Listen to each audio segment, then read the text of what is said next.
산에서 태어나 산속에서 생활하는 들개도 있고 이제 유기됐다가 야생화되면서 들개가 된 개들도 있고 이러다 보니까 산책 중에 공격을 당하는 시민들 늘고 있다는 보도도 있고요. 요즘에는 또 도심에서도 자주 목격이 되더라고요. 산에서 내려오는 이유는 뭐라고 보십니까?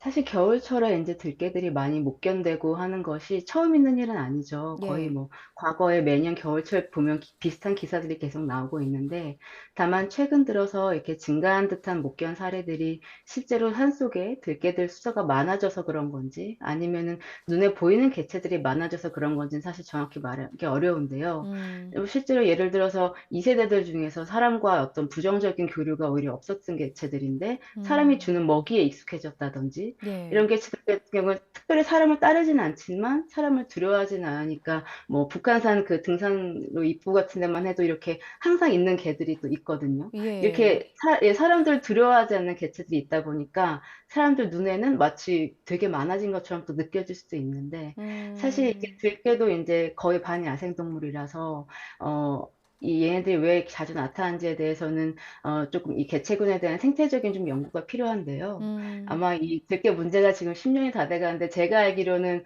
어떤 생태학적인 실태 조사나 과학적인 데이터가 수집된 사례는 없는 걸로 알고 있습니다. 보다 체계적인 생태 연구 필요성에 대한 말씀을 해 주셨습니다. 지금 그 사람을 두려워하지 않는 일부 그 들개들의 특성을 좀 말씀해 주셨는데 사람 손을 탄 흔적이 있을 수도 있겠네요. 뭐 유기견이라든지. 어 반야생 동물이 됐다고 했는데 야생성이 좀 궁금합니다. 최근에 그 대전 도심에서는 들개 두 마리가 이 고라니를 뜯어먹는 모습도 포착이 되기도 했거든요. 야생성이 어느 정도입니까?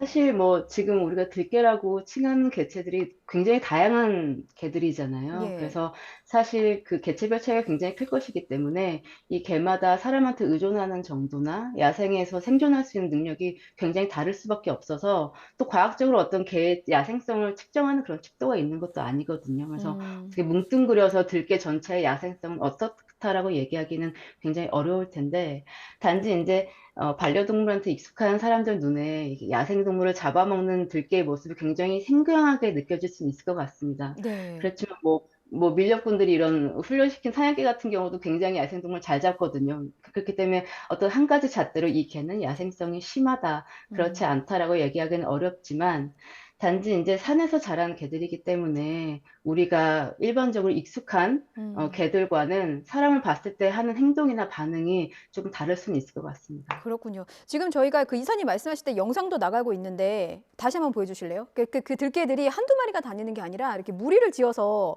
다니는 것 같습니다. 이게 들개들의 습성인가요? 예, 어차피 그 객과 동물들은 대체적으로 이렇게 무리 생활을 하는 습성이 있기 때문에 예. 자연스러운 모습이라고 생각이 됩니다.